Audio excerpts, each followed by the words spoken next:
করেছিলাম পাস্তা, এত জুসি আর এত সুন্দর হয়েছে যে জাস্ট কি বলবো তোমাদেরকে। আর এই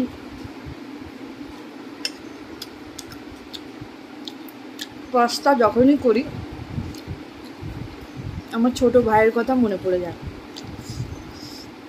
বিয়ের আগে বাড়িতে ও বেশি পাস্তা চাউমিন এসব খেতে ভালোবাসে, তখন রান্নার জানতাম না। পাস্তার একটু মা হেল্প করে দিল, যা পারি মানে যা মোটামুটি জানি সেগুলো দিয়ে মানে যাই হোক মানে এটা সেটা হ্যান্ডা ট্যান্ডা সমস্ত কিছু একটা মিক্সড করে দিয়ে একটু স্পাইসি লেভেলটা বাড়িয়ে দিয়ে রান্না করতাম। ওটা খেয়েই ও যা করতো, এখনো পর্যন্ত আমাকে বলে দিদি যখনই আসবে পাস্তা রান্না করবি, চাউমিন রান্না করবি। তো আজকে এটা করেছি খুব সুন্দর একটা পদ্ধতিতে, মানে খুব সহজ, মানে যেটা সিদ্ধও করতে হবে না আবার কিছু করতে হবে না, অথচ এরকম একটা জুসি জুসি একটা ফ্লেভার তোমরা পাবে। তো